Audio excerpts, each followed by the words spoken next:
Welcome.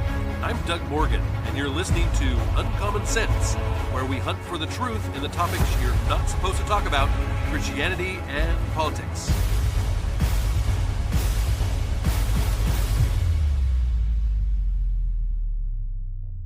One of the mantras that I've noticed about the left is just simply this: the ends justify the means, meaning that it doesn't matter how you get there as long as you do what they believe to be the right thing. Looking back over the last 10 years, there has been a wave of left-wing violence, not counting the mass shootings of left-wing transgenders that have shot up schools and things. Here are just some of the notable ones.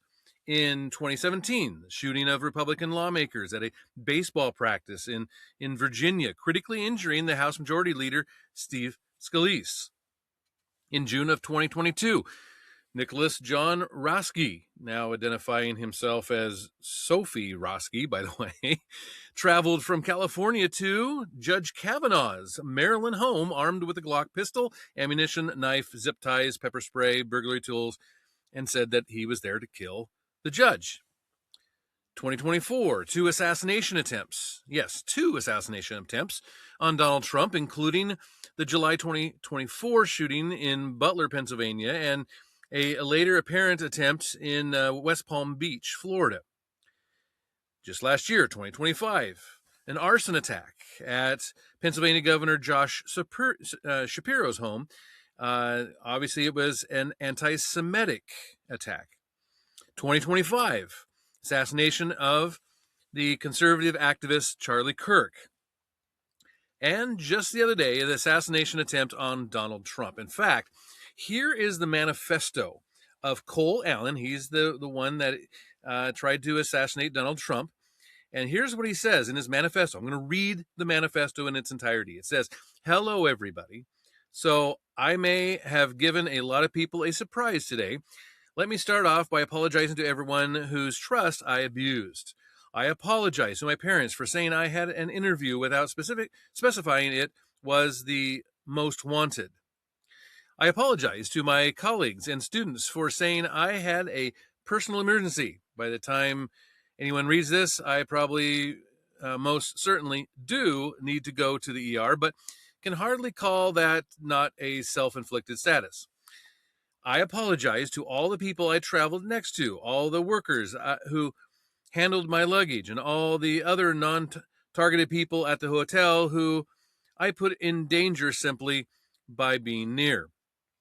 I apologize to everyone who was abused and or murdered before this, to all those who suffered before I was about to attempt this, to all who may still suffer after, regardless of my success or failure. I don't expect forgiveness, but if I could have seen any other way to get this close, I would have taken it. Again, my sincere apologies. On to why I did any of this. I am a citizen of the United States of America.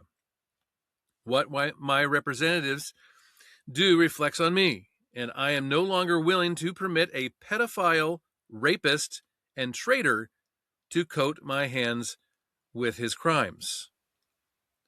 Well, to be completely honest, I was no longer willing a long time ago, but this is the first real opportunity I've had to do something about it. While I'm discussing this, I'll also go over my expected rules of engagement. Probably in a terrible format, but I'm not military, so too bad. Administration officials, not including Mr. Patel. They are targets, prioritized from highest ranking to lowest.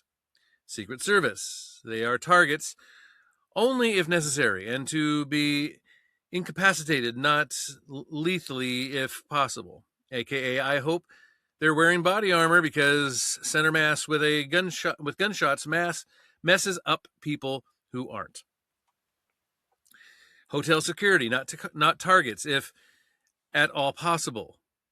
AKA, unless they shoot at me. Capitol Police, same as hotel security. National Guard, same as hotel security. Hotel employees, not targets at all. Guests, not targets at all. In order to minimize casualties, I will also be using buckshot rather than slugs, less penetration through walls. I would still go through most everyone here to get to the targets if it were absolutely necessary, on the basis that most people chose to attend a speech by a pedophile, rapist, and traitor, and are thus complicit. But I really hope it doesn't come to that. Then he goes into this thing called rebuttals to objections. Objection 1. As a Christian, you should turn the other cheek. Rebuttal. Turning the other cheek is for when you yourself are oppressed. I am not the person raped in a detention camp. I am not the fisherman executed without trial. I am not a school kid blown up, or a child starved, or a teenage girl abused by the many criminals in this administration. Turning the other cheek when someone else is oppressed is not Christian behavior. It is complicity in the oppressor's crimes. Objection 2. This is not a convenient time for you to do this. Rebuttal. I need whoever thinks this way to take a couple of minutes and realize that the world isn't about them. Do you think that when I see someone raped or murdered or abused, I should walk on by because it would be inconvenient for people who aren't the victim? This was the best timing and chance of success I could come up with. Objection 3. You didn't get them all. Rebuttal. Gotta start somewhere. Objection 4. As a half black, half white person, you shouldn't be the one doing this. Rebuttal. I don't see anyone else picking up the slack. Objection 5. Yield unto Caesar what is Caesar's. Rebuttal. The United States of America are ruled by the law, not by anyone or several people. Insofar as representatives and judges do not follow the law, no one is required to yield them anything so unlawfully ordered. I would also like to extend my appreciation to a great many people, since I will not be likely to be able to talk with them again unless the Secret Service is astonishingly incompetent. Thank you to my family, both personal and church, for your love over these 31 years. Thank you to my friends for your companionship over the many years. Thank you to my colleagues over many jobs for your positivity and professionalism. Thank you to my students for your enthusiasm and love of learning. Thank you to the many acquaintances I've met in person and online for short interactions and long-term relationships, for your perspectives and inspiration. Thank you all for everything. Sincerely, Cold Force, Friendly Federal Assassin, Allen. And then he puts on a PS. Okay, now that all the sappy stuff is done, what the hell is the Secret Service doing? Sorry, gotta rant a bit here and drop the formal tone. Like I expected, security cameras at every bend, bugged hotel rooms, armed agents every 10 feet, metal detectors out the wazoo. What I got, who knows, maybe they're pranking me, is nothing. No damn security, not in transport, not in the hotel, not in the event. Like, the one thing that I immediately noticed walking into the hotel is the sense of arrogance. I walk in with multiple weapons, and not a single person there considers the possibility that I could be a threat. The security at the event is all outside, focused on protesters and current arrivals, because apparently no one thought about what happens if someone checks in the day before. Like, this level of incompetence is insane. I very sincere hope it's corrected by the time this country gets actually competent leadership again. Like, if I was an Iranian agent instead of an American citizen, I could have brought a damn deuce in here and no one would have noticed poop. Actually, insane. Oh, and if anyone is curious, is how doing something like feels, it's awful. I want to throw up. I want to cry for all the things I wanted to do and never will. For all the people whose trust this betrays, I experience rage thinking about everything this administration has done. Can't really recommend it. Stay in school, kids. And that's how we ended it. This was what seemed like a normal teacher that was very left wing, that thought that killing someone was what he needed to do. And in his mind, there was nothing wrong with it. He's doing the right thing. He's sacrificing himself to do the right thing. But the response from the left is very predictable when something like this happens. And of course, they love to say that it is the right that is violent. In an opinion piece by Batnya Ungar Sargon, who is a News Nation weekend anchor, they said the third assassination attempt on President Donald Trump's life this weekend has reignited a debate between the left and right about where political violence in America comes from. The right points to the assassination attempts on the president, the murder of Charlie Kirk, the rise of Islamist terrorism, the rabid violence of the George Floyd riots, the elevation of political violence fan Hassan Piker to celebrity status in the Democratic Party, and the recent polling showing that the more liberal a person is, the more likely they are to support political violence. On the left, people point to January 6th, as well as data purporting to show that most political violence comes from the right. After Charlie Kirk's assassination, The Economist ran a piece claiming to explain, quote, what the data show, unquote, which suggests that most political violence was a right-wing phenomenon. Other publications cited studies from the Center of Strategic and International Studies, or the Cato Institute. The problem is the data that these outlets have been relying on is deeply flawed. One of the major sources is the prosecution project and initiative of the University of Cincinnati, which analyzes felony criminal cases involving political violence and sorts them by ideology. Quote, the project examines criminal complaints, indictments, and court records looking for crimes that seek a social political change or to communicate to outside audiences, per The Economist. This data show that extremists on both left and right commit violence, although more incidences appear to come from the right-leaning attackers, unquote. Yet, if you pull up the data center yourself, you see immediately that it is deeply flawed. The data set doesn't include either of the previous two assassination attempts on President Trump's life, as far as I can tell. A search of the time frame and the names of the would-be assassins turns up 0 hits, nor does it include the assassination of Charlie Kirk. The data set is based on prosecutions, which might explain the absence of Thomas Crooks, who died at Butler.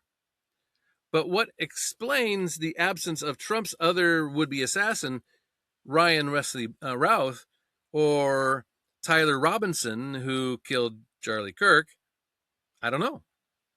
I couldn't find Elias Rodriguez on the list either, who shot and killed 2 people outside the Jewish Museum in D.C. in May of 2025 to protest the war in Gaza. It's pretty easy to say that the violence is coming overwhelmingly from the right if you overwhelmingly edit out the political violence from the left. The editing goes deep. During the summer of 2020, the George Floyd riots were in full swing. Political violence claims the lives of dozens of Americans and caused $2 billion in property damage. Yet the data set from the prosecution project lists a grand total of 5 incidences, left-wing incidences that summer. 2 of them eco-animal focused, meaning that it counts just 3 incidences of left-wing violence during that time. Compare this to a list compiled by Forbes of 19 people who lost their lives during the first 14 days of the George Floyd riots. Why don't these people merit a mention in the prosecution project? They were killed during a politically motivated explosion of violence and rioting. These were, to cite the project's own criteria, crimes that seek a social political change or to communicate to outside audiences. Yet, they do not appear in the dataset. Surely, we can agree that their omission massively skews the data. Maybe you think that people murdered during political riots shouldn't count as victims of political violence. But what about a meth dealer who happens to belong to the Aryan Brotherhood? Should their meth dealing count as political violence? The prosecution violence thinks so. Among the right-wing examples it makes sure to include, you'll find an Aryan Brotherhood meth gang that merited 10 entries for drug-related crimes. I'm no fan of the Aryan Brotherhood, but you can honestly say this is an example of right-wing political violence? In what world does producing meth contribute to crimes that seek social political change or to communicate to an outside audience? Can you find, or you can also find people on the list who did things like vandalize the LGBTQ crosswalk, though not people who vandalized entire neighborhoods in 2020 in the name of racial justice. Is vandalism political violence? I guess only if you're conservative. The prosecution project also counts every time and every person who blocked access to an abortion clinic. You may not agree with blocking access to an abortion clinic, but a tally of political violence that counts those instances and not Charlie Kirk's assassination is deeply, deeply flawed. And amidst a historic rise in massive political violence against ICE agents, the data set records a grand total of 6 cases of left-wing violence for the first year of Trump's second term. I couldn't find a complete data set for the CSIS graphs, yet in their methodology, they note some glaring absences. For starters, the information it cites is culled from data provided by the ADL, which uses public records such as media records and police filings to reach their numbers. And the Southern Poverty Law Center, the same organization that was just indicted for actually manufacturing the racist violence that it was chronicling. Needless to say, if you are relying on the media wildly skewed to the favor of the left for your data set, it's not data, it's propaganda. Moreover, even when acknowledging that left-wing political violence is on the rise, CSIS admits it went out of its way to absolve the left of even more violence.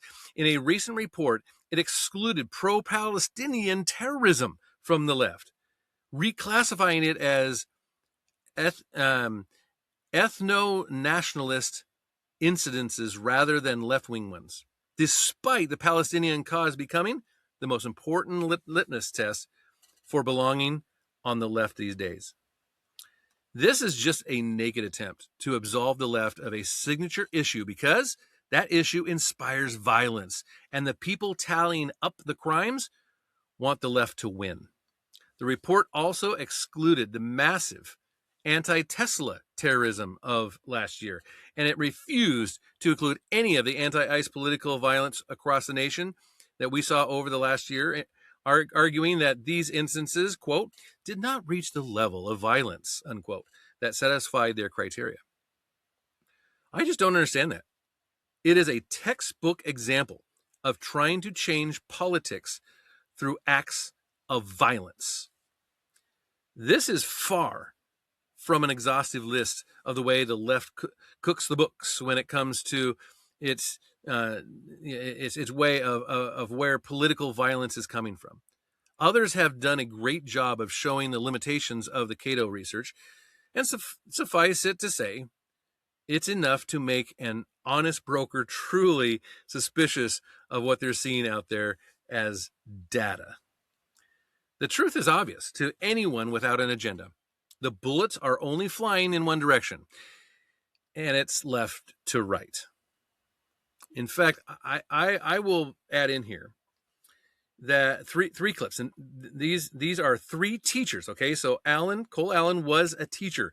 Here are three other teachers, and this came from Not the Bee, and this is what they highlighted, and here's what they had to say. Here's what they posted. I wake up each morning hoping he has died. I go to bed each night hoping by the time I get up in the morning, he has died.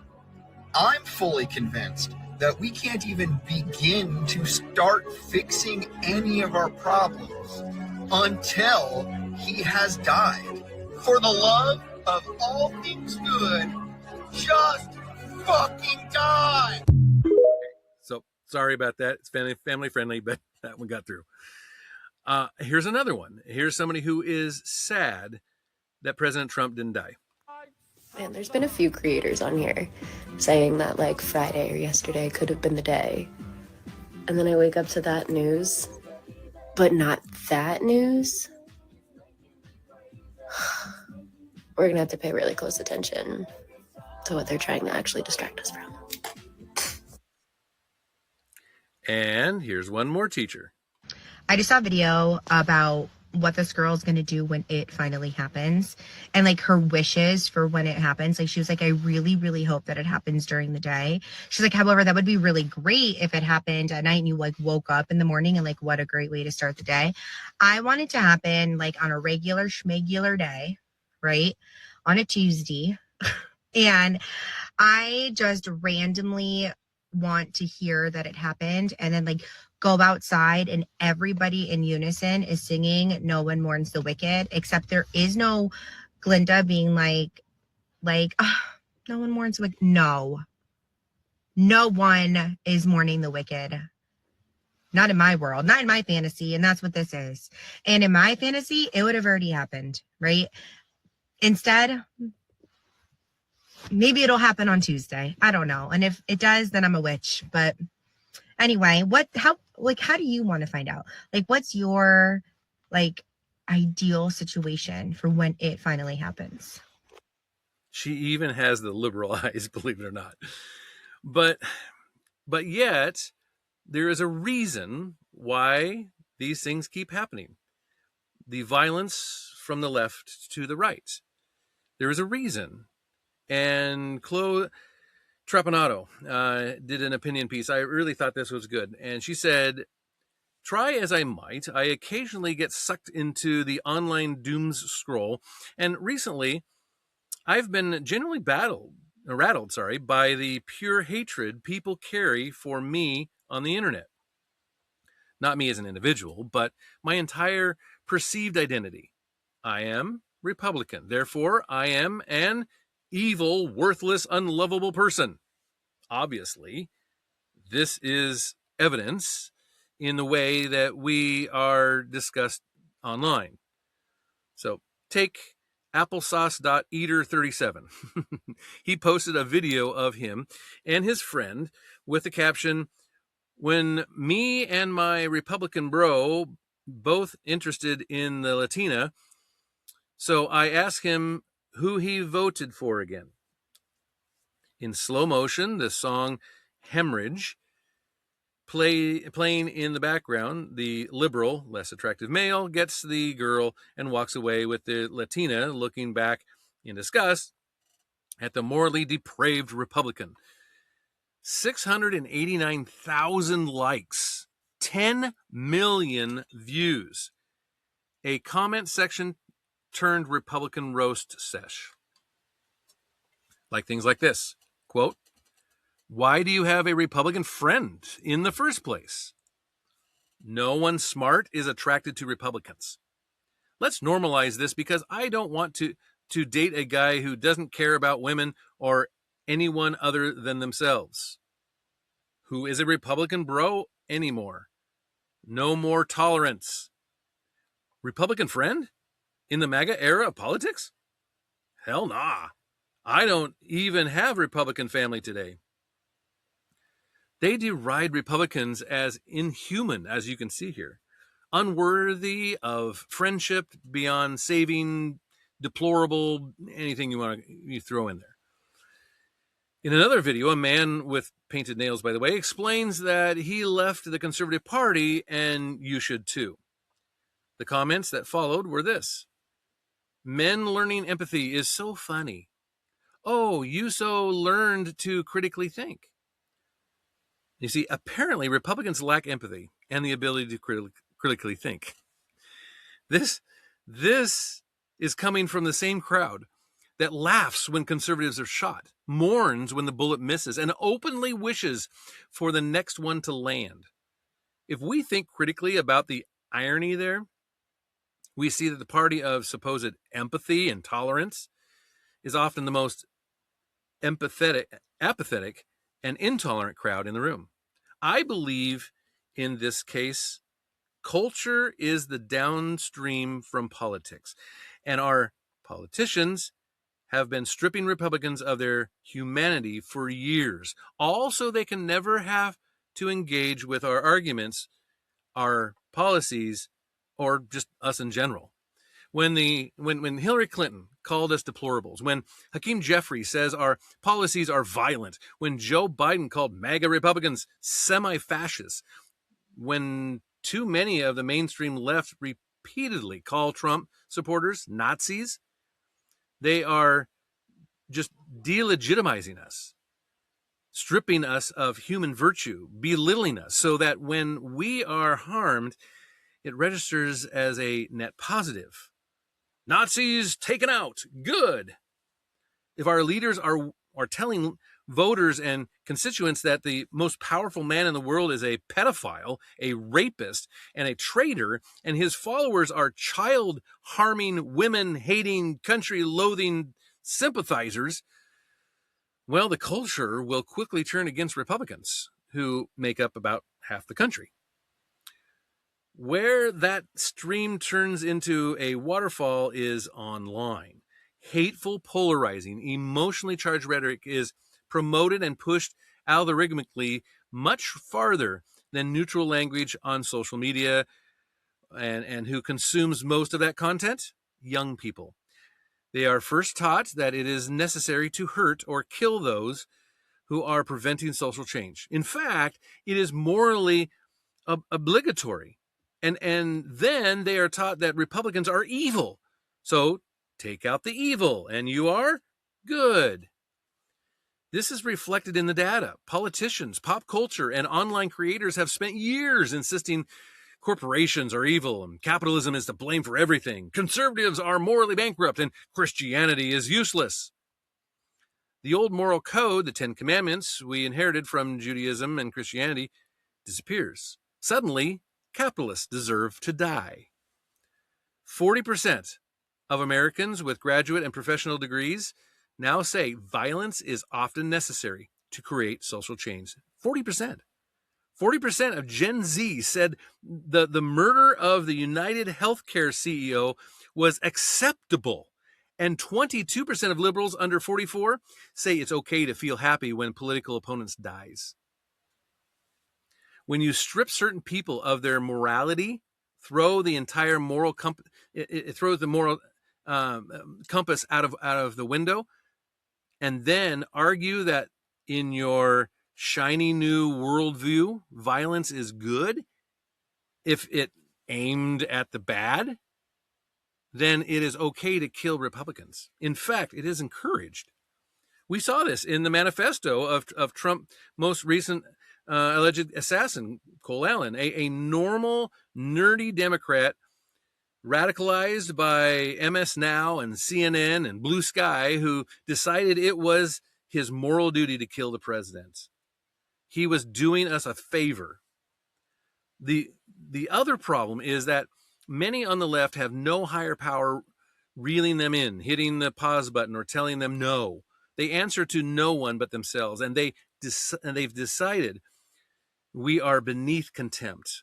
So it's best to block, banish, and spray us with bullets. Politics used to be about ironing out our differences. Now it's about throwing away everything that doesn't fit their ideal mold.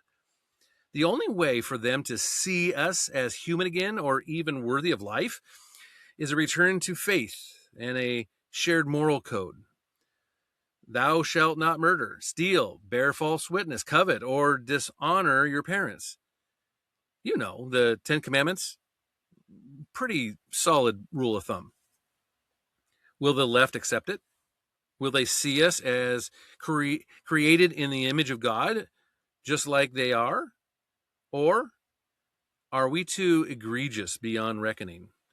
The party that values unborn, the living, the dead, the party that rescued more than 62,000 unaccompanied migrant children from sex trafficking and forced labor in the last year alone, the party that launched Trump accounts and expanded the child tax credit to build generational wealth for low-income families, the party that expanded school choice and educational freedom, the party that puts violent criminals behind bars to protect its citizens. Could the left ever extend such a party even one iota of respect? Well, the leftist judges are now blocking the commandments from schoolrooms. They're publicly lamenting that the shooter missed. Heck, I've already been labeled a racist and a bigot by people who've never met me.